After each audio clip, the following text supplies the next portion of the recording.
Are you ready to be interviewed by a robot? Well, not so much Robocop as in artificial intelligence, but still a system, a machine. A client of mine was preparing for an interview last year, and she went through this AI system actually. She was applying for a US-based team while she was based here in South Africa. She was sent an online system, she logged in, and she presented herself virtually. But instead of meeting a team of people on the other end, she was greeted and met by an AI system instead.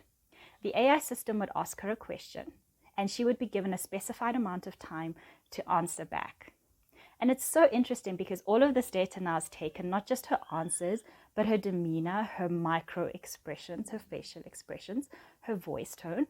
All of that information is then taken, collated, analyzed by the system and given to the hiring manager, I would assume in a sort of pack that's really nicely done for them to figure out whether or not this candidate is a good fit for the team. So I'd like to find out from you guys whether or not this is actually a process you would prefer to a face-to-face interaction.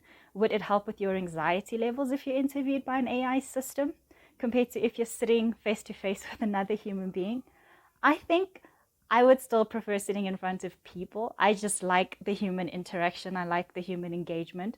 But I'll also include in the link to this video the article that I was reading this morning as well that speaks to this. I think it's really interesting how the interview space is changing and evolving, and we are learning to use technology in really innovative and smart ways to bring different worlds, oceans apart, together.